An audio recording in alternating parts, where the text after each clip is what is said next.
Bienvenue au 18e épisode du Super Podcast.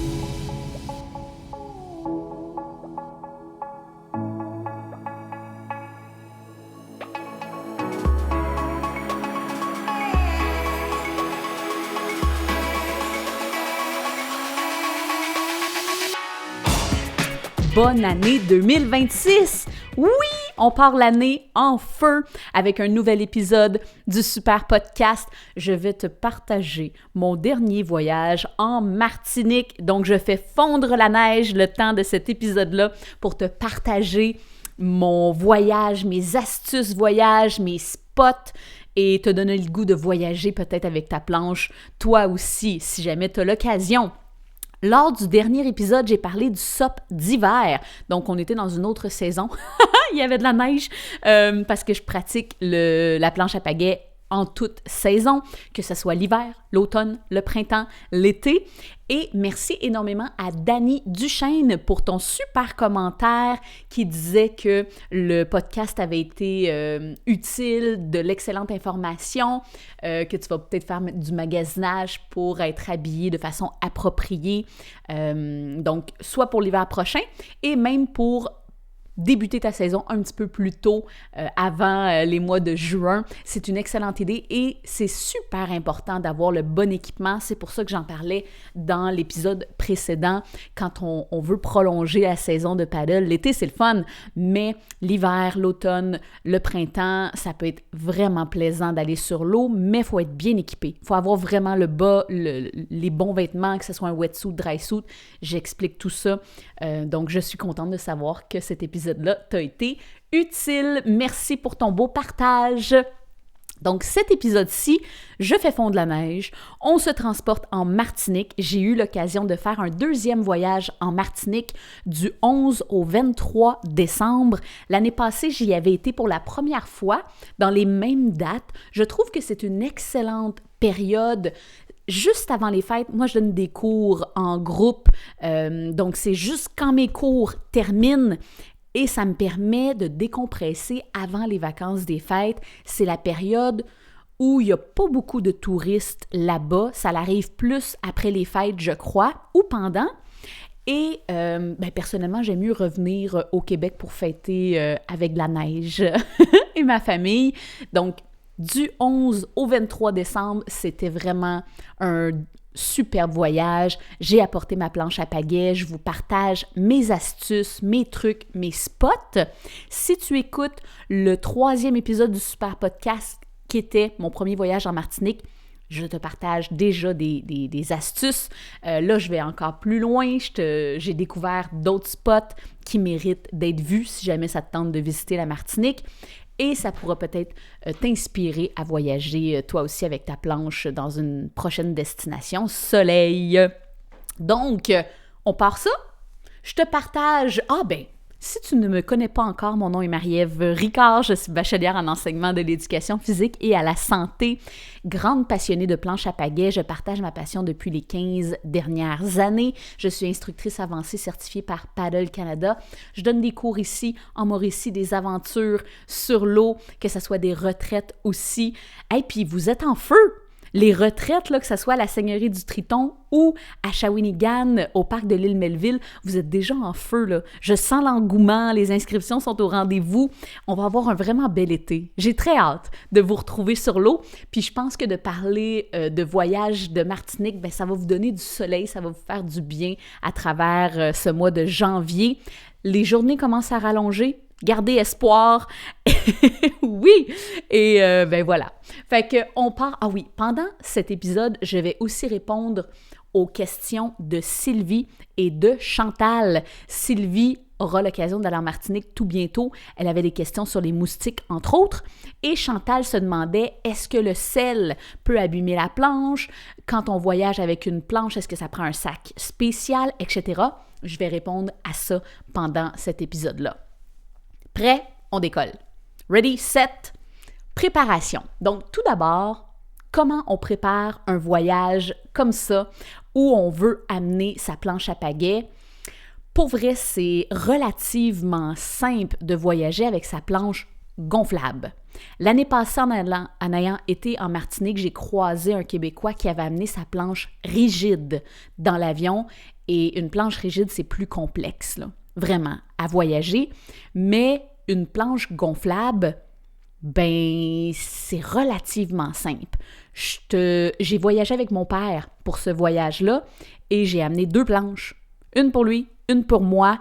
Je te partage tout ça, comment que j'ai fait pour que ça soit ultra, ultra simple. Donc, tout d'abord, j'ai réservé mes billets d'avion quand même en avance. Je pourrais dire même un bon 4 mois en avance. Quand on est du 11 au 23 décembre, comme je te disais, c'est avant la... Il n'y a pas trop de tourisme là-bas. Donc, même pour les prix, c'est quand même avantageux. Le billet, je les ai pris avec Air Transat.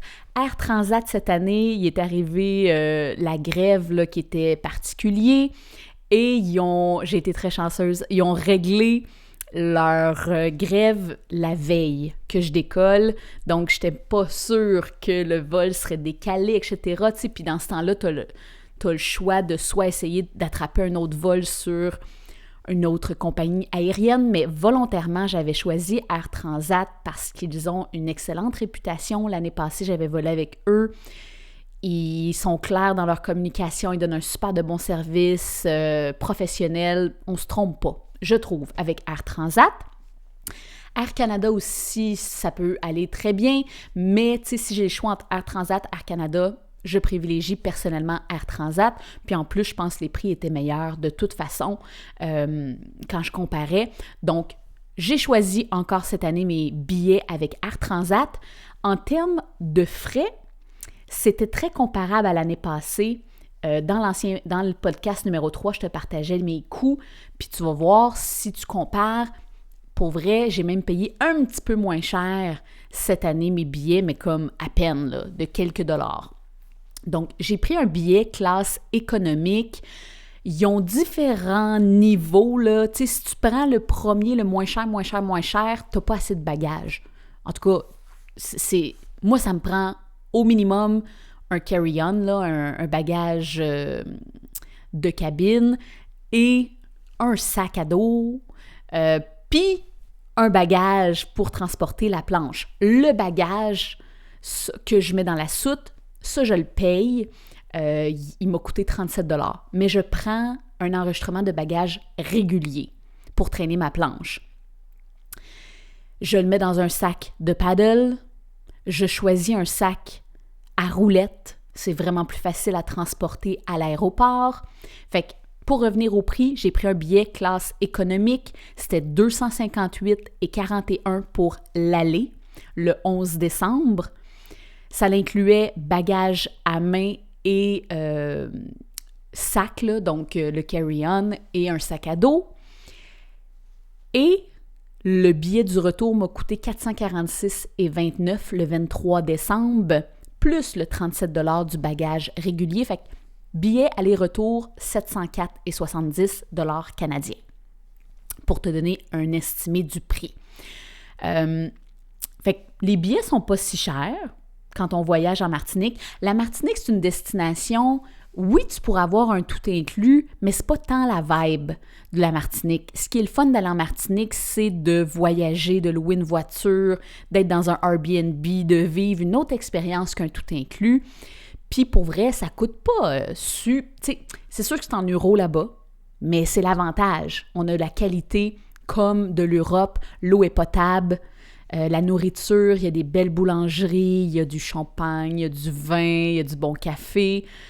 La nourriture est très bonne, donc c'est comme, des pains au chocolat. Fait que c'est de niveau Europe, et c'est ce qui permet de ne pas se tracasser. Pour vrai, la qualité de l'eau, là, au robinet, c'est de l'eau potable, il n'y a aucun souci. Et voilà. Fait que, oui, rendu là-bas, ça coûte peut-être un petit peu plus cher, mais moi, où est-ce que je résidais dans le Airbnb, on faisait nos épiceries, on cuisinait, on se faisait des sandwichs, des petits dîners sur le pouce. Fait qu'on n'a pas été souvent au restaurant. C'est sûr que quand on fait plus de restaurants, là, ça paraît avec les euros, mais en faisant l'épicerie, au fond, là-bas, l'essence, il y a quand même un décalage sur le prix. L'épicerie, c'est pas donné non plus, là, parce que tout est importé sur l'île. En majorité, ils ont déjà quelques trucs locaux, mais souvent, ça coûte plus cher qu'à la métropole parce que les frais de transport pour les aliments et tout ça. Fait que c'est sûr que de ce point de vue-là, ça peut paraître un petit peu plus cher, mais ça reste une super belle destination. Puis, comme tu peux voir, les billets d'avion ne coûtent pas très, très cher. Donc, un total de 704,70 pour voyager du 11 décembre au 23. Il y avait un gros décalage de prix dès qu'on revenait après les fêtes. Fait que j'ai l'impression que vraiment la période avant, là, tu sais, milieu décembre, avant les fêtes, c'est gagnant pour économiser. Ensuite, astuce pour transporter sa planche. Je prends une planche gonflable que je roule. J'ai voyagé avec mes planches Bow Lake. Ce sont des planches très résistantes. Quand on va pagayer sur la mer, on veut se sentir en sécurité. On ne veut pas avoir des planches cheapettes. Ça, c'est important. C'est la mer, là. C'est complètement différent qu'un petit lac où on voit les bordures, qu'on peut se rendre en nageant. La mer, c'est la mer. S'il se met à venter, si on est poussé vers le large, ça nous prend une bonne planche. Ça ne prend pas une planche qui explose au soleil. Il fait plus chaud. Pendant la période où j'étais là, il faisait environ 27 degrés Celsius dans le jour. C'est une période où ce n'est pas les grosses chaleurs. Il a quand même mouillé plus que l'année précédente. Ça change d'une année à l'autre. Mais moi, je trouvais qu'il faisait super beau quand même. Tu sais, quand tu passes de la neige à 27 degrés Celsius, ça va bien la vie. Moi, ça me convient, même s'il mouille un peu. On n'a même pas froid. On est très, très, très, très bien. Fait que oui, il y a peut-être eu un petit peu plus d'averses, mais quand même, je pourrais dire qu'il a fait super beau, vraiment. L'autre élément, donc les bagages. J'ai pris mes planches Bow Lake, qui sont un petit peu plus pesantes que d'autres planches des fois parce qu'ils sont vraiment avec un PVC résistante, mais je voulais être en sécurité, safe dans ma tête avec mes planches pour moi et mon père. Ensuite, j'ai pris les sacs des planches SICK. C'est sûr que j'ai le luxe, en étant instructeur de paddle, j'ai comme une dizaine et un peu plus de planches, des sacs différents.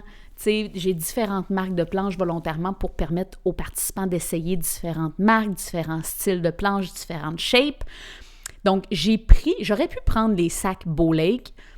De un, ce que j'ai privilégié, c'est que j'ai pris le même sac que j'avais pris l'année passée parce que c'est sûr que dans l'avion, ça les magane un petit peu. Tu sais, les coins sont frottés. Fait que j'ai repris le même sac pour pas en abîmer d'autres. Et les sacs SICK de la marque SICK, le SIC, il était un petit peu plus grand. Fait que quand je comparais la grandeur, fait que volontairement, j'ai pris ces sacs-là pour pouvoir avoir le max d'espace parce que dans le sac de la planche, tout d'abord, il n'y a pas de souci sur le hors-norme parce que comment ils calculent les bagages enregistrés avec Air Transat, c'est la longueur par la largeur, par la profondeur qui doit totaliser un chiffre magique là, que je ne me rappelle pas. Et le poids, c'est 23 kilos. 23 kilos, c'est pesant, là. Une planche à pagaie avec la pagaie. C'est sûr que Bow Lake, c'est des pagaies en carbone. Fait que c'est plus léger. Ça paraît. Tout ça, hein, ça vaut la peine. Mais bref, tu sais, je me suis pesée en tenant mon sac de planche à pagaie pour être sûre de ne pas être trop pesant avec mon sac. Puis j'avais de l'espace, j'ai pu ramener 2 bouteilles de champagne au retour. J'avais du poids en masse et dans le sac des bagages, ce que je veux préciser, c'est que je traîne aussi mes liquides. Shampoing, revitalisant, crème solaire. On ne peut pas traîner ça dans le bagage cabine. Donc, je les mets avec ma planche. Mes casquettes, mon tuba, mon masque, le VFI, je mets tout ça dans le sac. Fait que c'est pour ça que je privilégiais un sac un petit peu plus grand. J'avais 2 sacs pareils aussi, fait que j'ai mis la planche à mon père, le mien, dans les mêmes sacs là, pour que ça soit plus simple aussi. Fait que dans 2 sacs séparés. J'ai tenté l'expérience de mettre les 2 planches roulées ensemble dans un seul sac. Ça rentrait, Ça le faisait, c'est juste qu'en termes de poids, c'était trop. Fait que j'ai pas eu le choix de re-switcher une planche par sac avec les pagaies, les VFI, tout ça, les ailerons. Donc, un sac chacun. Et, comme je te dis, j'ai pas eu à payer pour un hors norme. Hors dimension, souvent, c'est 100 $ aller, 100 $ revenir. Par contre, avec les sacs de planche à pagaies, quand je suis arrivée à l'aéroport, ils n'ont pas bronché. Comme l'année précédente, ils n'ont pas fait de cas. Ils constatent que c'est comme un bagage régulier. Ils n'ont pas de souci avec ça. C'est juste que puisque un sac de planche à pagaie est un petit peu plus haut qu'une valise régulière, ils veulent que tu aies le porté. Ça, c'est à l'aéroport de Montréal. Ils te demandent d'aller le porter au hors norme. Mais tu n'as pas à payer un supplément. Fait que tu pognes ton sac de planche une fois qu'ils ont mis l'étiquette dessus au comptoir et tu vas le porter au hors norme pour le scan de sécurité. Puis là, des fois, ils peuvent te demander de l'ouvrir. L'année passée, ils me l'avaient demandé de l'ouvrir. Cette année, ça a été correct. Ça a passé, puis ciao, bye, les valises étaient parties vers l'avion. Fait que ça, c'est pour les bagages. J'espère que ça vous éclaire. Fait que 2 ans à passer ça comme des bagages réguliers. La planche, la mienne et la planche à mon père. Aucun souci. Avec la Martinique aussi, pour le retour, même là-bas, on n'a même pas eu besoin d'aller le porter au hors norme. Ils nous l'ont fait passer vraiment dans les bagages réguliers, point. Ce que je veux préciser aussi, dans la préparation, j'ai vraiment vérifié, contre-vérifié, j'ai pris le temps de vérifier mon affaire avec ma pompe. L'année passée, j'avais amené ma pompe électrique. Je trouve ça trop pratique d'avoir une pompe électrique à batterie. C'est celle que j'utilise dans mes courses. Si tu participes à mes cours, tu l'as déjà vu, surtout l'année passée, pas cet été qui vient de finir, mais l'autre d'avant. Je gonflais mes planches avant chaque début de cours, etc. J'en ai 2 pareilles. Je les aime beaucoup, ces pompes électriques-là. Je ne suis pas obligée d'être branchée à mon auto. Puis en voyage, je trouve ça d'autant plus pratique de ne pas être obligée d'être reliée toujours à ma voiture pour gonfler les planches. Et il fait chaud là-bas, ça ne te tente pas nécessairement de pomper les planches à bras. Donc, pompe électrique, je trouve que c'est trop pratique. Donc, j'ai amené une pompe électrique à batterie. L'année passée, je l'avais mis dans le sac de la planche et il m'avait demandé d'ouvrir mon sac quand j'étais arrivée au hors norme. Puis, le gars m'avait dit quelque chose comme « Il n'y a pas une batterie dedans parce que… » Là, j'étais restée bête, puis finalement, ça avait passé, c'était correct. Mais comme de fait, tout ce qui est batterie au lithium, là, j'ai vérifié, en bas de 100 watts, on peut en amener, mais pas dans les bagages enregistrés. Il faut que ça soit dans les cabines. Fait que là, cette année, j'ai mis ma pompe électrique à batterie dans mon bagage cabine. Avec tous mes autres appareils électroniques, j'ai comme une pochette, je mets tout ça là-dedans. Mon linge, je mets ça aussi dans mon bagage cabine, je mets ça dans un sac compresseur, puis ça le fait. J'ai en masse de linge pour moi pour 12 nuits, 13 jours. J'avais full plein de maillots. Voilà, fait que ça rentre dans mon bagage, dans mon carry-on. Fait que ce qu'il faut noter avec la pompe électrique, donc à batterie, ça passe, ça passe pas. Quand on passe la sécurité, le bagage est tassé. C'est comme, ils se demandent bien gros c'est quoi. Fait que autant à l'aller, autant au retour, mon carry-on, il a été tassé pour être vérifié et j'ai compris au retour que c'était ça qui causait un peu plus de questionnement. Mais dès que je leur disais, ah non, c'est une pompe pour gonfler une planche à pagaie, surtout à Martinique, la madame était comme, d'accord, tu sais, elle n'a pas rien ouvert d'autre. À Montréal, ils ont tout ouvert, ils ont même ouvert toute la petite patente, la pompe, etc. Mes jeux de cartes, ils ont tout checké ce que j'avais dans mon carry-on, mais sinon, voilà, c'est peut-être le seul désagrément de traîner la pompe électrique, mais peut-être plus il va y avoir des gens qui vont voyager avec ça, peut-être ça va devenir un petit peu plus la norme aussi. Voilà pour la préparation. Quand on vole en Martinique, c'est un vol d'environ 5 heures. À noter que quand on vole vers là-bas, à la période que j'ai été, il y a 1 heure de décalage. Ils n'ont comme pas fait le changement d'heure, eux. Donc, il y a 1 heure de décalage. Donc, l'aller, c'est comme un vol de 6 heures. Puis au retour, c'est un vol de 5 heures. Parce qu'il y a l'heure qu'on ajoute rendu là-bas. Ah oui, dans la préparation aussi, c'est important de dire que c'est beaucoup par Airbnb là-bas qu'on réserve. Il y a des resorts quand même. L'année passée, j'étais à Tartane, qui est un lieu un petit peu moins touristique. Là, cette année, j'étais à Sainte-Luce, qui est au sud de la Martinique, qui est vraiment plus touristique. Autour de mon Airbnb, il y avait beaucoup plus comme de resort que je mets entre guillemets. C'est plus des gros complexes avec plusieurs chambres. Moi, personnellement, je ne recherche pas cette expérience-là quand je vais en Martinique. Je privilégie vraiment quelque chose de plus comme sympathique, différent. Tu sais, c'est ça le but, je trouve, d'aller en Martinique, c'est d'aller ailleurs que des tout inclus. Donc, ce que j'avais réservé, j'étais très contente. La propriétaire habitait juste à côté. J'étais comme dans un duplex, le haut d'un duplex, puis eux, ils étaient juste à côté. C'était à Sainte-Luce, le petit Oasis location saisonnière. J'ai adoré. C'était un très bel endroit. La salle à manger et le salon sont extérieurs sur la galerie. À l'intérieur, il y a comme un lit queen, un lit simple et un autre lit simple en dessous. Fait qu'il y a une possibilité de comme dormir 4 adultes quand même, là. Les lits sont bien, même les lits simples. Il y avait une cuisinette, donc 2 ronds, un petit frigo, faux micro-ondes, machine à café. Tu sais, c'est à l'européenne, donc c'est quand même... Je m'attendais à ce que le lieu soit plus petit. Finalement, c'était plus vaste que prévu. On avait accès aussi à une piscine et à un genre coin barbecue, chaise...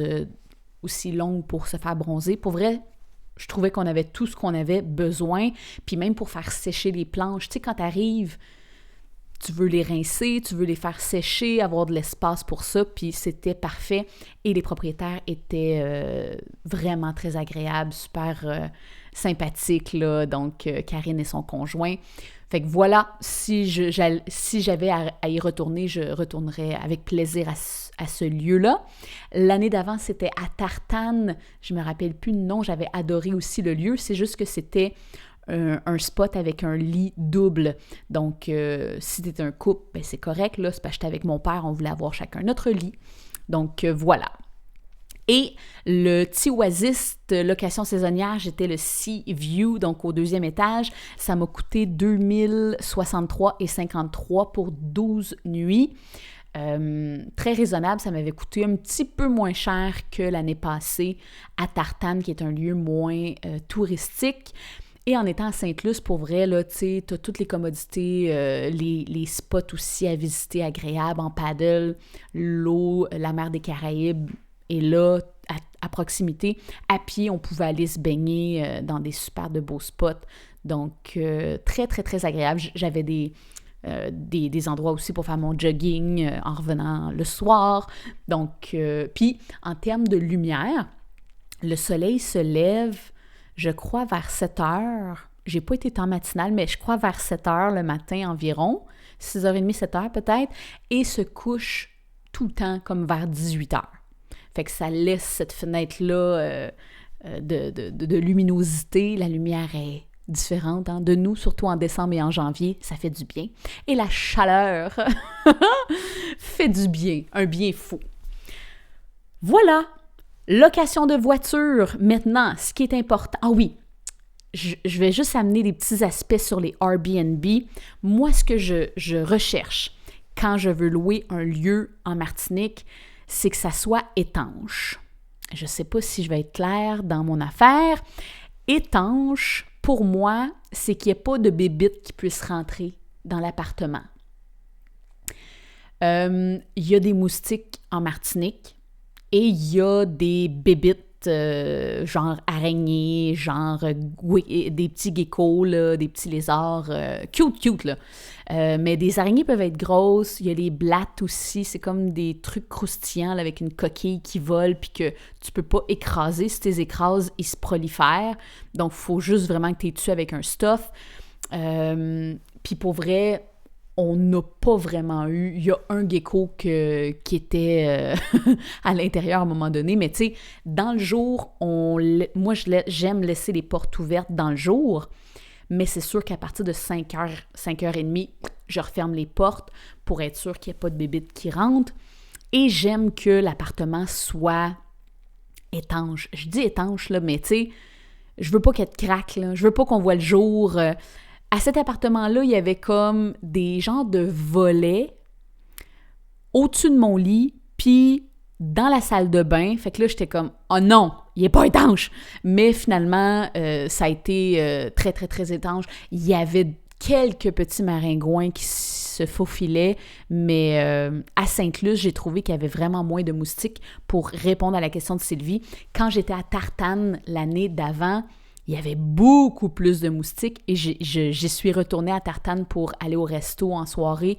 Puis dès qu'on tombe en soirée, il y a vraiment beaucoup plus de moustiques. J'ai trouvé à Tartane qu'à Sainte-Luce. Donc à Sainte-Luce, j'ai été grandement épargnée. Mon truc, ça a été d'amener des spirales avec un petit briquet. Donc spirales, tu sais, qu'on trouve au Dollarama, là. L'été, moi, c'est mon truc parce que je suis allergique aux piqûres d'insectes, mais j'adore le camping, j'adore le plein air. Je m'empêche pas de jouer dehors à cause de ça. Mais c'est important de noter que, justement, pour éviter d'avoir trop de moustiques, ben je me mettais une spirale, tout simplement, là. Puis ce que j'ai, là, c'est comme un petit contenant qu'ils vendent aussi au Dollarama, là. C'est en métal, fait que je mets la spirale là-dedans, puis bingo. Donc, c'est mon astuce pour éloigner les moustiques quand je suis en Martinique. Dans le jour, il n'y a aucun stress, là. C'est vraiment le soir quand on veut souper dehors ou profiter un peu plus. Mais bonne nouvelle, moi je trouve qu'à Sainte-Luce, j'en avais beaucoup moins. Donc au sud, j'avais vraiment moins de moustiques que à l'est. Tartane est plus au centre, à l'est, je crois. Est-ouest, en tout cas. Voilà! Ensuite, location de voiture. Quand on est en Martinique, il faut être prêt à conduire, je pense, parce que ça va te donner une bien plus grande liberté, surtout si tu as une planche à pagaie. Moi, je mettais ça, en plus, on en avait deux, fait qu'on mettait ça sur le banc arrière. J'avais une serviette super pratique, genre Décathlon en microfibre, super mince, qui sèche rapidement. C'est les XX larges, là, les grandes. Fait qu'on mettait ça par-dessus les paddles quand on voulait aller visiter puis qu'on voulait les cacher un peu, mais tu sais, voilà, on les laissait sur les bandes en arrière. En Martinique, là, c'est important de dire que c'est très sécuritaire, là. J'y retournerais tout seul, une femme seule là-bas, là. Aucun stress, c'est vraiment pas dangereux, les gens sont gentils, sympathiques, donc c'est une belle destination où on n'a pas à avoir peur, tu sais, c'est vraiment pas la Jamaïque, c'est vraiment pas... Puis souvent, les gens sont corrects avec les touristes. Là-bas, il y a certaines personnes qui n'aiment pas les touristes, là, en Martinique, mais en majorité, je pourrais dire que les gens sont contents du tourisme, qui aiment beaucoup les Québécois. Donc, dès qu'on se met à parler, ils nous trouvent fabuleux. On a vraiment bonne réputation, les Québécois, là-bas, même plus que les Français. Donc, voilà. Fait que c'est ça. Fait que dans la voiture, on mettait les sacs de planches, les planches empilées sur le banc d'en arrière et ça nous permettait de se véhiculer, de se promener librement à travers l'île. Location de voiture, souvent, on n'a pas de quota de kilomètres. C'est souvent des voitures manuelles. Les routes là-bas sont quand même très belles. Il y a aussi des voitures automatiques, là. C'est juste qu'il faut se prendre plus d'avance, puis souvent, tu payes un petit peu plus cher. Faut dire que parfois, les routes sont plus étroites. Il y en a une, entre autres, là, pour aller au jardin de Balata, que là, c'était vraiment plus étroit. Quand on croisait, il fallait se tasser, laisser l'autre passer. Fait que, tu sais, si j'avais eu un VUS ou un auto plus grosse, j'aurais trouvé ça encore plus stressant. Mais une petite voiture, c'est gagnant. Il y a beaucoup de montées aussi, donc ça prend un bon moteur. Tu vois, moi, j'avais réservé avec Lockheezy. J'avais trouvé ça sur un groupe Facebook, genre les Québécois en Martinique, puis il y avait un rabais, un 10% de rabais quand on réservait à travers ce groupe Facebook-là. Et j'ai réservé une nouvelle Hyundai i10 2024-2025. C'était parfait. Le moteur, très belle performance, manuel. Ça nous a coûté 551,41 la location de voiture. Puis c'est des prix en canadien, ce que je te donne. Donc, 551,41 louer la voiture pour 12 nuits, 13 jours. Puis Lockheezy, ils viennent te chercher à l'aéroport. La voiture est dans le stationnement de l'aéroport. Tu n'as pas à prendre de navette, rien. C'est super simple. Très, très bon service à la clientèle. Son l'œil très répondent. Vraiment, j'ai adoré. Si j'avais à relouer, je retournerais avec eux autres. Ça, c'est certain. Location de voiture, qu'est-ce qu'il faut savoir d'autre? Ah oui, là-bas en Martinique, quand on conduit, on est à gauche, là, comme ici au Québec. Il y a beaucoup de ronds-points. Beaucoup de ronds-points. Fait que si t'es pas à l'aise avec les ronds-points, écoute des petits tutoriels là, pour savoir s'il faut que tu te mettes dans votre gauche ou droite pour bien rentrer et pour pouvoir bien sortir. Ça, c'est important. L'autre élément à savoir en Martinique, vu que c'est comme à l'européenne, les motos ont le droit de line splitter. Ils ont le droit de passer sur les lignes. Donc, surtout quand il y a des embouteillages, laisse-les passer. Les motos, ils ont le droit. Tasse-toi à droite, là, puis laisse-les passer entre les autos. Ils ont le droit de zigzaguer puis de passer sur les lignes. C'est légal. Ils ont le droit. Puis, voilà. Fait qu'on les bloque pas, on les laisse passer. Moi, quand je conduis là-bas, je suis en mode, je me tasse, je te laisse passer. Il y en a, tu sais, des fois qui veulent vraiment rouler plus vite.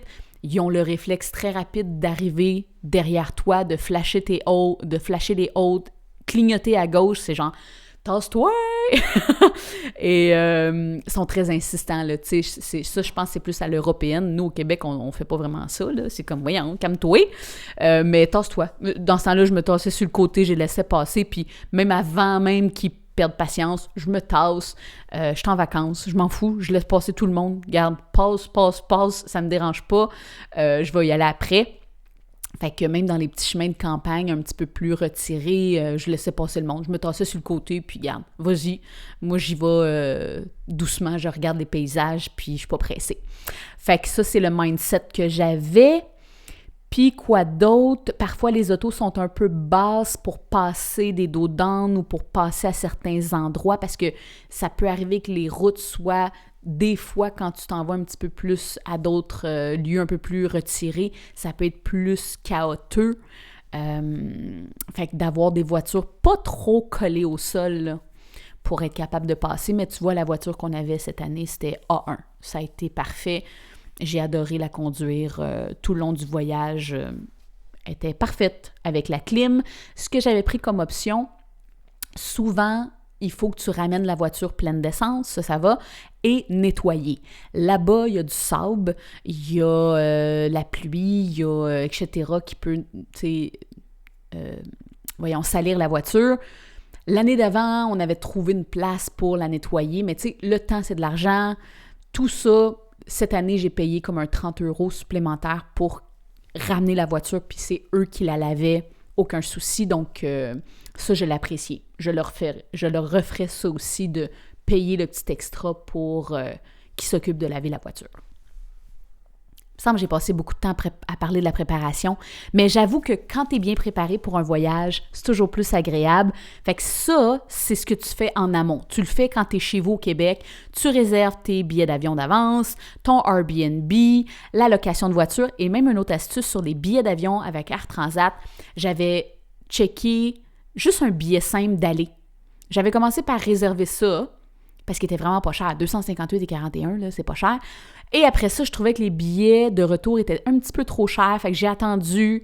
Puis après ça, j'ai réservé un billet d'aller, de retour seulement, quand il y avait des petits rabais. Tu sais, des fois, il y a des Boxing... pas des Boxing Day, parce que c'est avant Noël, mais tu sais, il y avait des rabais avec novembre, etc. Puis là, j'ai réservé le billet de retour en essayant d'avoir le prix le mieux possible. Maintenant, Tiri, tiri, titi, quoi apporter dans ses bagages? Ça fait partie aussi de la préparation. Puis là, après ça, je vais te dire les spots là, que j'ai été en paddle. On va voyager ensemble dans ces lieux-là. J'ai hâte de te partager les nouveaux spots que j'ai découverts en Martinique. Donc, toujours dans la préparation, c'est important d'amener un sac au sec que tu peux accrocher sur ta planche. Tu pagayes sur la mer. Donc, puis à la question, est-ce que ça vaut la peine d'amener sa propre planche? Moi, je dirais oui, 100%. Ça te donne une liberté, puis tu es sûr d'avoir le matériel qui te convient, qui te fit bien, que tu es confortable, en sécurité. Personnellement, je préfère de loin traîner ma planche. C'est moins contraignant, je perds moins de temps, c'est plus simple. Puis je trouve ça vraiment trop simple. Amener ça dans un bagage régulier en payant 37$ simplement à l'aller, plus 37$ au retour. Je trouve que ça vaut la peine, assurément. Puis c'est pas un vol avec escale, tu sais, c'est simple, là. Tu mets ta planche, tu la récupères en arrivant, on n'a pas eu de souci de bagage, rien, c'est rapide, tout va bien. Donc, ah oui, sac au sec, tu pagaies sur la mer, fait qu'assure-toi d'avoir mousqueton, sac au sec, t'amènes ton VFI. Personnellement, j'avais amené mon VFI compact de taille, Mustang. C'est comme un petit VFI que je clippe comme un sac banane, mettons, là, que je mets à ma taille et je l'apprécie parce qu'il est très compact. C'est sûr que tu pagaies sur la mer, fait que si tu te sens un peu plus insécure, puis même raison de sécurité d'avoir un full VFI qui est déjà gonflé parce que celui à la taille n'est pas gonflé, là, tu sais, si tu tires sa bonbonne, ça va le gonfler. Ça pourrait être judicieux d'amener un VFI complet, comme mon père avait amené un VFI vraiment déjà gonflé. Ça rentrait dans le bagage, là, ça rentre en masse, là. Et ce qu'il faut noter, c'est que quand tu amènes un VFI avec une bonbonne de CO2, parce que les vestes Mustang, souvent, ils ont une petite bonbonne. Dans l'avion, ça passe. Faut juste que tu en aies une. Tu n'as pas le droit à 2 petites bonbonnes, donc tu ne peux pas avoir une bonbonne de rechange, je crois, c'est ce qu'ils me disaient, là. Mais je leur ai dit, j'ai un VFI avec une petite bonbonne, puis c'est correct. Légalement, Transport Canada permet de voyager avec un VFI parce que c'est la loi d'en avoir un de toute façon sur l'eau. Et voilà. Mais un VFI régulier, pas de bonbonne, ben ça peut causer encore un peu moins de questionnement. Sachez-le. Ça prend le sifflet aussi. Fait que j'amenais un sac au sec, des mousquetons. Mousquetons pour traîner mes gougounes, pour accrocher mon sac au sec sur ma planche. Ça prend ça, là. Sur la mer, là, il peut y avoir des vagues. Tu sais, c'est différent. Faut vraiment, tu sais, mettre... Puis, dans ton sac au sec, tu traînes les clés de ton Airbnb, de ta voiture. Tu traînes ton téléphone. Tu sais, tu as besoin d'un sac au sec. Ton petit lunch, ta crème solaire, etc. Je vous l'ai dit que les bagages réguliers, ça prenait quelque chose en bas de 23 kilos. C'est quand même pesant, 23 kilos, là. Une planche à pagaie avec la pagaie, c'est souvent bien en dessous de ça. Mais il faut que tu calcules les liquides que tu as besoin de mettre dans ce bagage-là, genre shampoing, etc. Ouais, puis sinon, maillot, tenue sportive, gogoune. J'amenais pas de wetsuit là-bas. J'ai fait chaud, on est bien, pas besoin. Ce que j'avais amené, c'était des rash guards, c'est comme des gilets avec manches longues, là, quand je suis tannée du soleil, ça me permet d'en mettre, mais cette fois-ci, je voulais vraiment prendre un max de soleil, donc je les ai même pas mis. Fait que j'étais juste en maillot avec mon VFI, puis j'étais correct. Lampe frontale, ça peut être une bonne idée de l'amener au cas où. Même une petite lampe pour être visible sur l'eau. Le soleil se couche à 6 heures. Normalement, on est sorti de l'eau avant, là, mais si ça tente de faire un coucher de soleil là-bas. J'essaie de voir. C'est pas mal ça. Fait que voilà. Petit truc pratique en guise de préparation, encore, les derniers points. Carte eSIM. J'ai utilisé mon téléphone là-bas en utilisant une carte eSIM Orange. Orange, c'est la compagnie de cellulaire là, européenne Et là-bas, c'est la plus réputée, je pense. Fait que j'ai été directement sur le site de Orange. J'ai pris une carte eSIM d'environ 50 $ canadiens pour la durée de mon voyage et j'ai eu amplement de données. Pourquoi que je prends ça? C'est pour utiliser mon téléphone pour le GPS. Fait que quand je pars de l'aéroport pour me rendre au Airbnb, j'ai aucun problème. Je peux toujours fouiller sur mon téléphone, avoir accès aux renseignements, communiquer avec Messenger, à ma famille, mes amis, etc. Donc, personnellement, avoir une carte eSIM, c'est un must. Pense à amener des adapteurs. C'est des prises européennes. Donc, c'est comme des ronds. C'est des prises rondes, là, blanches. Fait qu'adapteurs, ils en vendent sur Amazon, ils en vendent vraiment un peu partout, là, des prises européennes. C'est sûr que pour brancher tes appareils électroniques, ça va prendre ça. Recharger la pompe de la planche à pagaie aussi. Ce que j'amène aussi, personnellement, c'est un petit speaker. J'aime amener un petit speaker à batterie pour écouter de la musique sur la petite terrasse sans que ça soit trop fort. Là. Puis dans le Airbnb, je trouve ça le fun quand je suis en vacances d'avoir un peu de musique. Puis il n'y en a pas toujours dans les Airbnb des petits speakers. Donc ça, je trouve ça le fun d'amener ça. Ça va pour la préparation? Ça, c'est fait. Ça, c'est dit. Maintenant qu'on est bien préparé, on sait comment voyager en Martinique, ben on y va. On découvre des spots, on s'amuse, on part à l'aventure. Les lieux où j'ai pagayé cette année, j'ai commencé par les Salines. Les Salines, c'est au sud, c'est une des plus belles plages de Martinique. C'est du sable blanc, blond. Il y a des belles vagues, mais rien de... C'est juste pour nous mettre dans l'ambiance que c'est la mer, là. C'est différent, c'est des grosses ballons de vagues qui sont pas... ça peut être un peu impressionnant. On n'est pas sur un lac, ça fait vraiment différent. C'est juste d'embarquer dans l'eau avec les vagues, il faut comme se donner un timing. Puis une fois qu'on est sur l'eau, ben on est correct, là, tu sais, les vagues sont correctes, sont pas trop achalantes, mais ça vient défier un petit peu notre équilibre. Au pire, tu retournes à genoux, tout simplement. Les Salines, c'est proche de Le Marin, qui est un autre bel endroit qu'on peut visiter aussi tant qu'à être dans ce coin-là.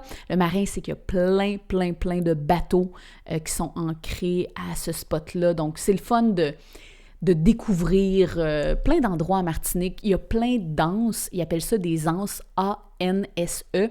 C'est comme des baies, fait qu'il y a plein de différentes plages, des anses. Il y a des plages de sable blanc, de sable noir, de sable brun. Fait que c'est le fun de découvrir plein d'endroits. Fait que les Salines, là, ça, facilement, tu peux passer peut-être bien une bonne avant-midi, là. Faire de la plage. Moi, ce que j'aime faire, c'est pagayer sur l'eau, prendre une petite pause sur sur la plage, parce que en paddle, je me rends à un spot où il y a peut-être les gens ne se rendent pas en marchant jusque-là. Donc, voilà. Puis souvent, je m'amène un petit dîner pour manger soit sur l'eau, soit sur la plage. Simple la vie. C'est ça qui est agréable. Aux Salines, il y a du stationnement. C'est facile de se stationner là, gonfler la planche. Et les toilettes, c'est ordinaire un peu, par contre. C'est comme des bols, pas de siège. C'est bizarre un peu. Puis, il n'y a pas vraiment beaucoup d'électricité là-bas. Fait que il y a des restos. Il y a quelques restos, mais c'est plus avec des génératrices. Fait que ça donne un peu l'ambiance. Mais c'est vraiment une belle, très, très belle plage, je pense, qui vaut la peine d'être vue avec des beaux palmiers, tabac pique-nique. Donc, très bel endroit. Ensuite, j'ai pagayé à l'Anse-Spoutourne. L'année passée, j'avais tripé sur ce spot-là qui était pas trop loin de où ce que je résidais, à Trinité. Donc, Anse-Spoutourne, quand on est en Martinique, l'accès à l'eau est libre, là. Donc, c'est une belle chance de pouvoir aller dans n'importe quelle plage. C'est censé être public, accessible, non payant, gratuit. Donc, Anse-Spoutourne, tu mets ça dans le GPS, puis tu arrives, il y a un beau stationnement. C'est comme un centre un centre plein air. Et tu passes la petite barrière, puis tu vas te mettre à l'eau, puis il n'y a personne qui dit rien. Ou il te souhaite bonne journée. Tout simplement. Puis Anse-Spoutourne, c'est comme vraiment un beau lieu où tu peux pagayer, là, tu sais, remonter vers vers la mer. Puis là, c'est plus... ouais, c'est ça. Là, c'est pas la mer des Caraïbes, c'est l'autre côté. Donc, c'est ça qui est intéressant d'aller essayer ce spot-là, si je me trompe pas. Ouais. Donc, voilà. Fait qu'en Spoutourne, il y a juste qui s'est mis à mouiller pas mal quand on était sur l'eau. Mais en Spoutourne, ce qui est le fun de la façon que c'est fait, t'as souvent le vent dans le visage à l'aller, puis au retour, tu l'as dans le dos. Donc, on est facilement revenu sur la terre ferme sans souci. Ensuite, Grand'Anse, ça c'est dans le sud de la Martinique. Grand'Anse, c'est vraiment une belle place pour pagayer. Je me stationne proche de Tissable et c'est un restaurant Tissable et il y a comme une petite ruelle en arrière. Je me stationne là. C'était comme une journée couverte, donc il n'y avait pas beaucoup de monde. Il y a des accès à la plage, là. C'est soit que tu passes dans le restaurant, mais sinon, avant ça, il y a des accès pour aller à la plage. C'est des accès où il y a plein de petits crabes. Fait qu'il faut que tu fasses attention pour ne pas piler sur des petits crabes. Et quand tu vas à Grand'Anse, t'amènes ton paddle, t'amènes ton masque et ton tuba.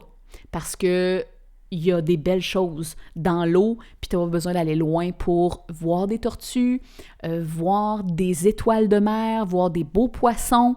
Donc, tu ne fais que mettre ton masque, ton tuba. Moi, ce que je fais, c'est que je garde mon paddle attaché à ma cheville. Fait que c'est super sécuritaire. Je laisse ma casquette, mon VFI sur la planche, puis je saute dans l'eau, je nage, puis ma planche fait une belle sécurité. On voit très bien qu'il y a un snorkeler qui est là. Donc, puis je remonte sur ma planche quand je veux, je pagaie, je m'en vais plus loin, je replonge, j'essaie d'autres spots pour voir d'autres poissons. C'est vraiment le fun. Pour faire du snorkeling, le paddle snorkeling, je trouve que c'est un mix délicieux, vraiment. Ça, c'est à Grand'Anse. Et quand tu vas dans le coin de Grand'Anse, ben, tu vas voir les anses d'Arlet. Anse d'Arlet, du quai, on a vu une énorme tortue. Et là, pour le podcast, ceux qui l'écoutent audio, j'essaie de te décrire le plus possible, mais je vais mettre des petites vidéos, des images aussi avec le format vidéo, si jamais tu as l'occasion de voir ou si ça te tente d'avoir un support visuel pour cet épisode. Donc, une énorme tortue qu'on a pu voir du quai aux Anses d'Arlet. Ensuite de ça, il y a Anse Dufour. C'est une autre place. Anse Dufour, c'est une petite plage, mais c'est souvent dans des cartes postales qu'on voit ces spots-là. Et Anse Dufour, tu peux juste amener ton... il y a beaucoup de marches à descendre, là. J'ai pas amené mon paddle, mais tu peux amener ton masque tuba, tu peux aller dans l'eau, checker les poissons encore une fois là. Anse Noire aussi, c'est à côté. Après ça, il y a les Trois-Îlets. Ah oui, puis avant ça, il y a voyons, le Cap Diamant. Le diamant. J'appelle ça Cap Diamant, mais c'est le diamant. Ça aussi, avant Grand'Anse, avant les Anses d'Arlet, ça vaut la peine d'aller voir ça aussi. T'arrêtes sur le bord de la route, puis tu vois le diamant, qui est un rocher au loin. Donc, je pense pas que c'est recommandé d'aller en paddle jusqu'au rocher, parce que c'est un endroit où il y a du courant. Ça peut être tricky, je pense, surtout en décembre, mais voilà. Parce que, dépendamment de la saison où tu vas, l'eau peut être plus agitée. En décembre, il y a plus de vagues. Pour le surf, c'est très bon d'ailleurs. Donc, ça peut brasser un peu plus. Faut considérer ça quand tu t'en vas en planche là-bas. Puis, dans le doute, tu demandes aux locaux. Ils vont pouvoir te dire là, si c'est tumultueux, ce plan d'eau-là, ou pas.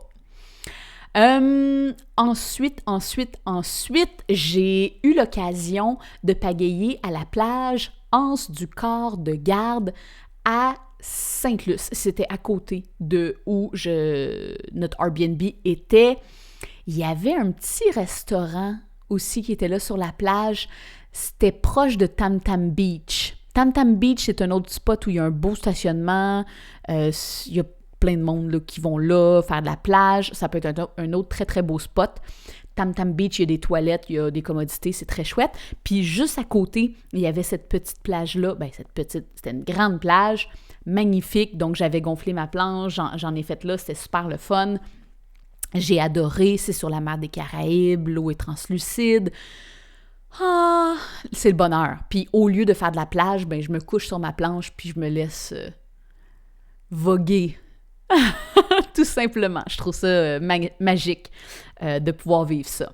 Puis je longe le bord de l'eau, puis ça me permet d'aller visiter un petit peu la côte. Voilà. J'ai un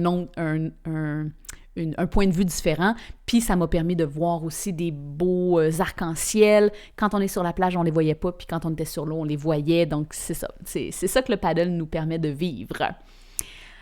J'ai découvert aussi... Ah oui, j'ai été pagayée à Lens-à-Lanne. J'y avais été l'année précédente, mais là, j'ai exploré un petit peu plus. De Lens-à-Lanne, c'est toujours au sud, dans le coin des Trois-Îlets. Lens-à-Lanne, j'ai été un petit peu plus vers le bas, où il y a l'îlet à Ramier, puis je pense la plage du Gros Raisin. Je pense que c'est comme ça que ça s'appelle. Fait que j'ai descendu vers le bas, on a mis notre masque, notre tuba, on s'est amusé avec ça. Puis après ça, on a été de l'autre bord, on a monté vers l'Anse-Mi-Temps. Mon objectif était d'aller jusqu'à la pointe du bout. Puis j'étais sûre que je m'étais rendue à la pointe du bout, puis finalement non, c'était l'Anse-Mi-Temps. Et pour traverser la pointe pour aller à l'Anse-Mi-Temps, c'était intense, là. Il ventait... J'ai fait du surplace, c'était quelque chose, là. C'était très, très, très, très, très physique, mais c'était super le fun. C'est juste qu'il faut que tu sois à l'aise. Il faut que tu aies une bonne technique de paillet, que tu sois à genoux ou debout. Quand ils ventent fort de même, quand tu passes une pointe, là, déjà au Québec, quand tu passes une pointe sur un lac, sur peu importe une rivière, il y a toujours plus de croisées de vent et de courants potentiels. Mais il faut que tu sortes de là. Tu sais, à un moment donné, faut pas que tu fasses du surplace pendant 30 minutes, tu vas t'épuiser. Donc, ça demande vraiment une force plus grande physique, une technique de feu pour sortir de là. Donc, se rendre à l'Anse-Mi-Temps, ça a été un beau défi, mais ça a été très, très chouette. Puis mon truc, ça a été aussi que à l'Anse-Mi-Temps, il y avait des ancres pour les bateaux. Bien, dès que j'ai réussi à me rendre assez loin, il y avait un ancre comme, tu sais, un genre de... une petite... un pot transparent, là, tu sais, de détergent, ou je sais pas trop, là, tu sais, qui tient l'encre, là, qui signifie qu'il y a un encre ici. Je l'ai juste attrapé, puis ça m'a permis de me prendre une pause, là, vraiment, de relaxer, de souffler, puis après ça, continuer pour revenir jusqu'à la plage, puis là, prendre une pause plus grande après. Ça, c'était une belle expédition. Ça, c'était nouveau cette année. Je suis très contente de l'avoir faite. Donc, Lens-à-Lanne jusqu'à Lens-Mi-Temps. Très, très cool d'amener masque tuba. On a refait du masque tuba rendu à l'Anse-Mi-Temps. C'était très chouette. Des belles étoiles de mer. Dès qu'il y a des rochers, des coraux, c'est là que les poissons se promènent à travers. Tu sais, c'est des poissons colorés. Oh, moi, je trouve que ça vaut la peine, là. C'est vraiment des belles découvertes. Ça permet de voir la Martinique d'une autre façon. Ensuite, dernier spot où j'ai pagayé, c'est à Lens-Turin, au Carbet. Le Carbet, c'est un petit peu plus au centre, vers le nord de la Martinique, toujours avec la mer des Caraïbes, et c'est magnifique. C'est vraiment, c'est liberté, c'est encore des plages incroyables, là. La plage est longue, ça n'a pas de sens. C'est beau. Pour vrai, le Carbet, ça serait un autre endroit. Mettons, retourner en Martinique, je pense que j'essaierais. Sainte-Luce, j'ai bien aimé être située là, mais le Carbet, il y a une belle vibe, là. Vraiment. C'est très intéressant. J'aimerais aussi potentiellement trouver un Airbnb là si j'avais à y retourner en Martinique. Ce qui est le fun aussi au Carbet, c'est l'Abri Côtier, qui est un petit restaurant avec les pieds dans le sable. Ça vaut la peine d'aller là. Quand tu es en Martinique, il faut que tu découvres les acras de morue. C'est délicieux. Leur drink, leur petit punch, leur rhum. Il y a plusieurs distilleries là-bas. Il y a la distillerie de Trois-Rivières, entre autres. Le rhum Hardy. C'est vraiment... le rhum, il faut que tu goûtes. Le champagne. Il y a du champagne en spécial à l'épicerie partout. Il y a des bons vins, des bons fromages. C'est chouette, là. Pain au chocolat à découvrir, manger du poisson, des crevettes, des tartares, ils ont des super de bons tartares. Voilà. Est-ce que ça vous donne faim? Est-ce que ça vous donne le goût de voyager? Et bon, pour répondre à la question de Chantal, est-ce que le sel peut abîmer la planche? personnellement, ce que je faisais, c'est que je rinçais la planche après avoir été sur l'eau. Est-ce que je le faisais à chaque fois? Non. Mais surtout au retour du voyage, oui, avant de laisser la planche rangée pour plusieurs mois. Le sel peut faire gruger un peu, là, tu sais, les composants de la planche, là. C'est rough du sel. Donc, de nettoyer avec de l'eau douce, là, c'est sûr que c'est judicieux pour éviter d'abîmer la planche. Et surtout, tu sais, tous les petits anneaux là, de métal qu'on a pour tenir les cordages au nez de la planche, où ce qu'on met le leash. Le leash se remplit de sel, pas de sel, mais un peu de sel, mais de sable surtout, les rincer. Fait que quand je revenais au Airbnb, il y a souvent des endroits où on peut se laver les pieds pour pas rentrer trop de sable dans le Airbnb. Donc, à ce moment-là, c'est là que je prenais l'arrosoir puis j'arrosais la planche. Soit que je laissais la planche rouler, mais lâche, donc rouler en serpentin, mais lâche, et je la montais sur notre balcon pour la faire sécher semi-ombre. Pas obligé de la mettre au gros soleil, là. Le soleil est quand même fort là-bas. Si tu le mets au soleil, laisse-les quelques temps, mais après ça, enlève-la de là. Fait que je faisais juste la rouler lâche, puis je la laissais peut-être, tu sais, une soirée, une nuit, puis même dans l'appartement avec la clim, ça sèche bien. Tu sais, si tu as de l'espace, tu veux pas rentrer une tonne d'eau, mais là-bas, les planchers, c'est souvent du carrelage, là, tu sais, de la céramique, donc ça le fait bien. Peut-être une astuce, c'est de traîner une autre serviette en microfibre mince, là. Comme c'était nos serviettes de plage, on aurait pris une autre pour les planches, pour essuyer les planches ou les mettre au sol pour ensuite mettre la planche dessus puis la dégonfler, parce que des fois dans les stationnements, ben c'est de la garnotte, c'est du gazon fraîchement coupé, fait que c'est peut-être plus ça qui salissait la planche. Fait que d'avoir une belle serviette où tu peux mettre ta planche dessus puis après ça la dégonfler, ça peut la garder plus propre. Puis avant de sortir de l'eau, je la tournais toujours de bord. Je la rinçais même si c'était dans l'eau salée, mais je la swingais pour enlever le sable le plus possible, parce que c'est ça aussi qui peut salir. Et un petit peu d'algues, mais pas vraiment beaucoup d'algues. Voilà. Randonnée. Oui, je voulais te parler aussi des randos que j'ai faites parce que c'est le fun de découvrir la Martinique sur l'eau, mais en rando, c'est trippant. Quelques minutes sur les randos, ça vaut la peine. Quand tu vas en Martinique, tu veux aller voir la Caravelle. La Caravelle, c'est comme la plus belle rando de la Martinique. C'est à Tartane, donc à Trinité, c'est une presqu'île, c'est magnifique. Tu veux voir ça, c'est sûr. Il y a un phare à aller visiter, il y a un beau sentier, ça prend la journée, là, mettons, c'est une belle rando quand même physique, faut que tu amènes beaucoup d'eau, là. Beaucoup d'eau, là, c'est comme les 2 litres, là, t'en amènes au moins 2, là, tu sais. Fait que 4 litres d'eau, là, t'amènes ça dans ton sac à dos, ça te prend un sac à dos. Quand tu vas en Martinique, tu voyages avec un sac à dos solide pour faire tes randos. Moi, j'avais fait mes randos avec des runnings de course. Ça l'a fait. C'est correct. Puis, des shorts, t-shirts, pas mal ça. Crème solaire. Ça ressemble à ça. Rando, fait que la Caravelle, tu veux essayer ça, c'est magnifique, c'est juste magnifique. Les paysages, tu passes dans les mangroves aussi, mangrove, je sais jamais trop comment le dire. Ça aussi, c'est beau. Pour vrai, tu veux voir ça. La Caravelle, c'est une belle rando à faire. Une dizaine de kilomètres, quand même. Ça dit 8 kilomètres, là, mais c'est au moins 10-12. Quand tu vas aller voir le phare, etc., tu sais, c'est ça prend la journée. Faut que tu sois à l'aise, c'est quand même une rando physique. Avec des enfants, je suis pas sûre que je la ferais, à moins qu'ils soient déjà habitués de randonner. Pas mal ça. L'autre rando, ah oui, puis quand tu vas à Tartane, tant qu'à être à Tartane, tu vas voir la plage des surfeurs. Un must. La vibe qui se dégage de la plage des surfeurs est incomparable. C'est trippant de voir les gens qui font du surf. Les vagues sont grosses. C'est magnifique. Faut que tu aies voir la plage des surfeurs.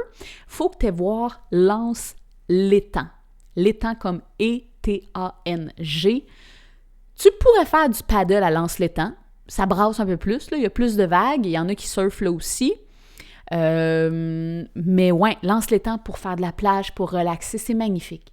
Encore là, une belle vibe très, très cool. Et à Lens-l'Étang, il y a un restaurant qui s'appelle le Cocoa Beach, qui vaut la peine d'aller. Encore une fois, tu peux avoir les pieds dans le sable, tu manges des acras de morue, des bons tartares, ils ont des bols aussi, tu sais, riz, viande, c'est vraiment très chouette. Des super de bons drinks, toutes sortes de drinks, très très chouette. Cocoa Beach, là, c'est une belle place, tant qu'aller au resto, tu vas là. Et si tu es à Tartane, tu peux aller visiter la distillerie Rhum Hardy, qui est très chouette. Tu peux visiter un peu, ils ont une petite visite guidée là, que tu fais librement pour voir leurs installations, avec quoi ils faisaient le rhum dans le temps, etc. L'autre rando qui vaut la peine en Martinique, c'est la montagne Pelée. La montagne Pelée est au nord. C'est un ancien... c'est pas un ancien volcan, c'est un volcan qui a déjà fait éruption en 1900-ish, qui avait fait des morts, etc., à Saint-Pierre, entre autres. Là, je suis pas sûre de toute l'information que je te partage, mais la montagne Pelée, c'est vraiment cool comme rando. Complètement différent de la Caravelle. Si tu as le choix entre la Caravelle et la montagne Pelée, fais la Caravelle. C'est un must. Montagne Pelée, ce qui arrive, c'est que c'est souvent nuageux, t'es la tête dans les nuages. Bref. Donc, la vue, tu sais, t'es à 1397 mètres d'altitude quand t'arrives en haut. Fait que ça monte. Et je te dirais plus que c'est de l'escalade plutôt que de la rando. Puis quand il faut que tu descendes, moi, je trouve ça encore plus difficile de désescalader. Fait que j'ai peur des hauteurs dans la vie. Je l'ai faite, ça a bien été, c'était super le fun. C'est épique. C'est vraiment épique. Au fond, j'y étais par le sentier de l'Aileron. C'est comme la place la plus fréquentée. Et tu veux prendre la place la plus fréquentée en Martinique pour que la route soit accessible, facile, que tu te ramasses pas dans un petit chemin avec des côtes de fou, là. Fait que, ouais. Sentier de l'Aileron, il y a comme un petit restaurant dans le stationnement aussi, tu sais, c'est très bien aménagé. Et au fond, se rendre au Sentier de l'Aileron, ça, c'est pas si pire, là. Ça prend 2 heures. Tu te rends au premier refuge. Si c'est dégagé, tu as une belle vue. Sinon, ben tu vois rien. Quand tu vas faire la montagne Pelée, t'amènes un petit coat là, déperlant, là, tu sais, un rain suit. Parce que, vu que tu es dans les nuages, c'est mouillé, là. Mais dès que ça se dégage, si tu as le luxe que ça se dégage, c'est magnifique la vue. C'est incroyable. C'est vert pomme, c'est des verts qu'on n'a pas. C'est luxuriant, c'est incroyable. J'ai eu l'occasion d'avoir des moments de dégagement. C'est beau, ça n'a aucun sens. On a fait le sentier de l'Aileron. On s'est rendu au premier refuge, puis après ça, on a décidé de faire la caldeira. C'est comme de faire le tour du rond du volcan. On ne l'a pas vraiment vu, le trou du volcan, parce que c'était vraiment ennuagé. C'était couvert, mais en faisant la caldeira, c'était intense. La caldeira, le sentier de l'Aileron, c'est correct, là. Ça se fait, là. T'as des bons running, t'es bien habillé, t'as un bon sac à dos, ça le fait, là. C'est pas très long. Fait que t'arrives, comme 2 heures, c'est réglé. C'est pas une histoire d'une journée. La caldeira, là, c'est un autre game. Ouh là là! Retrousse tes manches. Mon père m'a aidé, là. Il y a des endroits où... ouh là là! Et c'est à pic. Et là, c'est vraiment de la vraie escalade, là. C'est quelque chose. C'est épique. Épique. Je sais pas comment le dire autre que c'est épique. C'est fucking à pic. Et, tu sais, il n'y a pas... Tu montes straight, c'est tellement à pic que c'est ça ton chemin. C'est que des roches, c'est que de l'escalade pendant un certain temps, autant en montant, puis après ça, tu redescends, puis après ça, il y a comme une échelle, puis... Non, c'est intense, là. Mais ça vaut la peine. Si ça te tente de vivre des émotions fortes, fais la caldeira. Tu vas être fier de toi, ça va être très chouette. Je l'ai faite, je sais pas si je le referai, je l'ai faite, je suis très satisfaite, mais voilà. Des émotions fortes. Et c'est quand on a fait la caldeira qu'il y a eu des dégagements, donc on est content. Tu sais, si on avait juste fait le sentier de l'Aileron, on n'aurait pas vu tous ces beaux points de vue-là incomparables. Ça, c'est pour les randos. Il y en a d'autres, hein? Parce que c'est très montagneux, la Martinique. Fait que si tu découvres d'autres belles randos, partage-moi-les. Je les mettrai sur mes to-do list si jamais j'ai l'occasion de retourner en Martinique. Et voilà, encore une fois, pour faire la montagne pelée, tu amènes beaucoup d'eau, tu peux amener des pommes, tu peux amener des petites collations, cellulaires, le réseau pogne là-bas aussi s'il y a quoi que ce soit, mais pour prendre des photos. Et voilà. Ah oui! J'aimerais terminer le podcast avec... Là, je sais, ça fait déjà 1 heure j'ai passé. J'ai tellement de choses à te partager sur la Martinique. Et pour terminer, je te partage d'autres spots à découvrir tant qu'à être en Martinique. Pas nécessairement paddle, mais d'autres spots que ça vaut la peine de visiter. Je réponds pour être sûre, là, j'ai des questions de Sylvie et de Chantal. Je vais y revenir pour être sûre que je couvre bien toutes les questions que vous m'avez posées.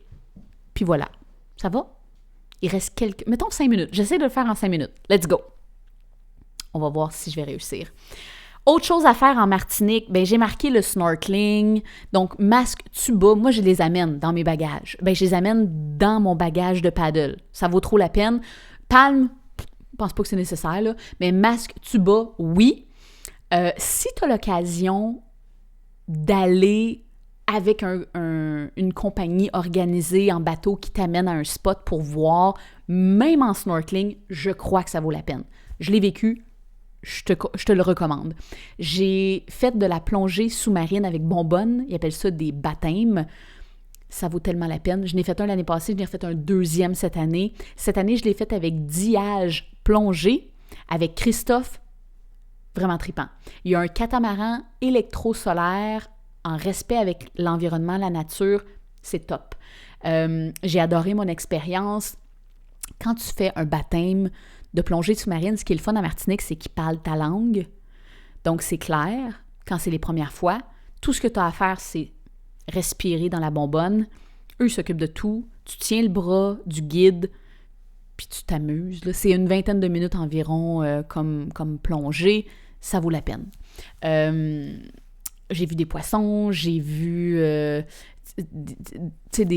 juste les plantes aussi, le marine, tout ça, ça vaut la peine. Ça te permet vraiment de découvrir la Martinique sous un autre angle. Et mon père, il était en snorkeling, j'en ai fait avec lui avant ma plongée.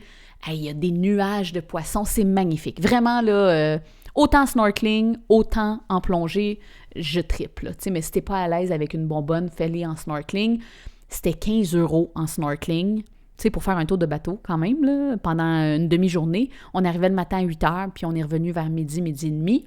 Fait que, tu sais, tour de bateau, il t'amène dans un spot que tu es sûr de voir des poissons, 15 € en snorkeling, puis sinon, le baptême, c'était 85 €, je pense, en plongée sous-marine.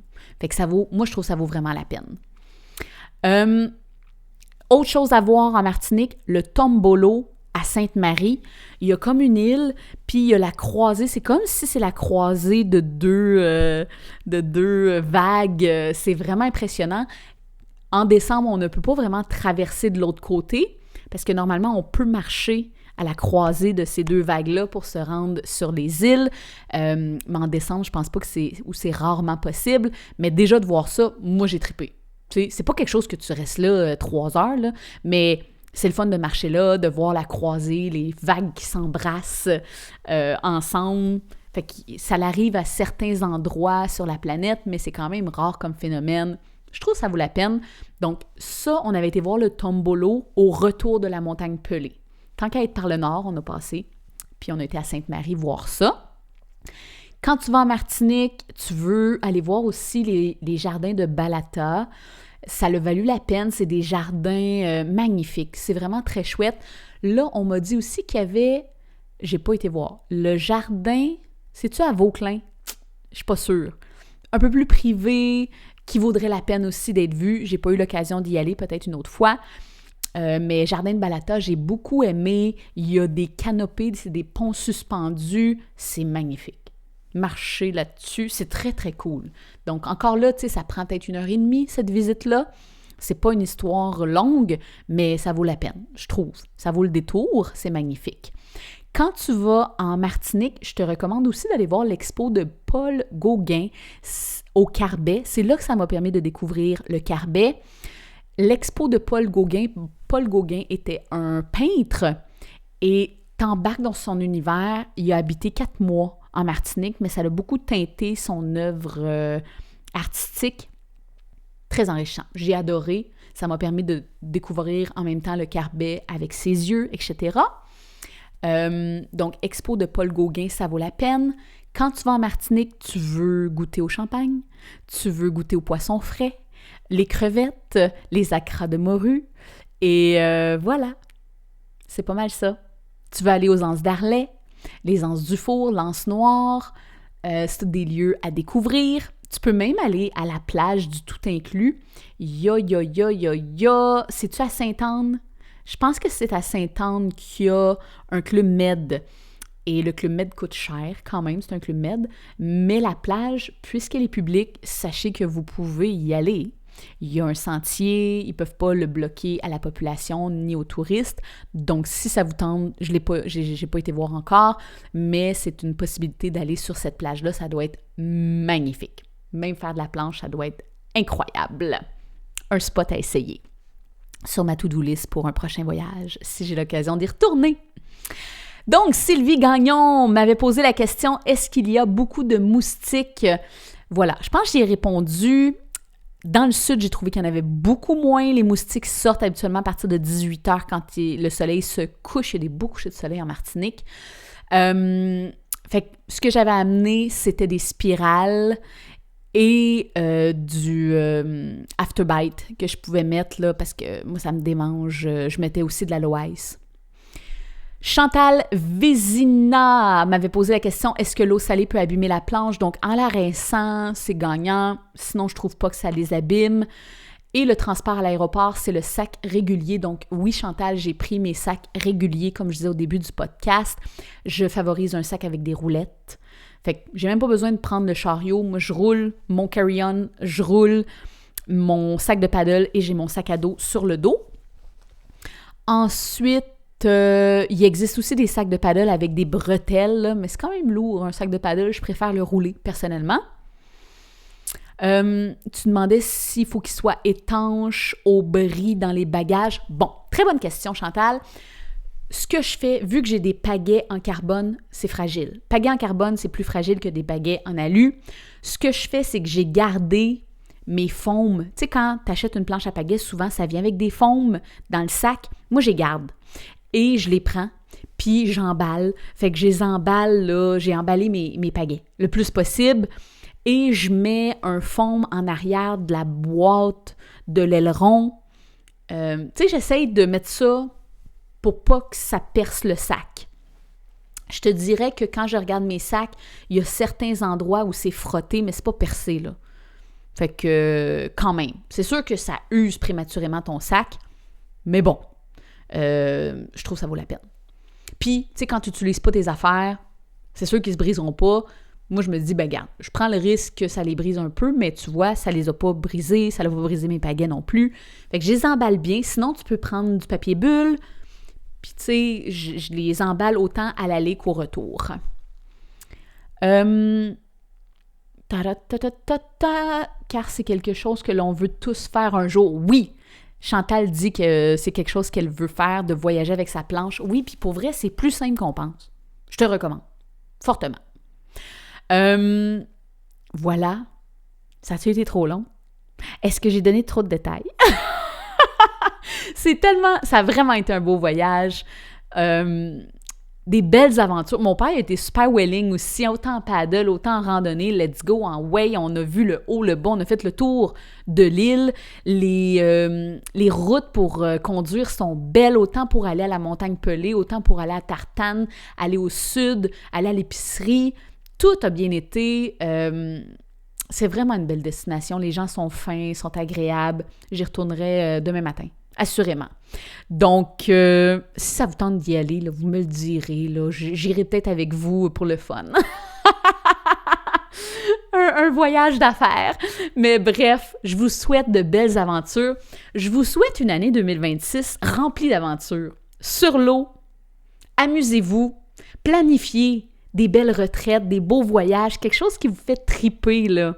Quand on est en contact avec la nature, on se trompe pas, hein? On vit des choses autrement, on vit la vraie affaire. C'est ça, la vraie vie, hein?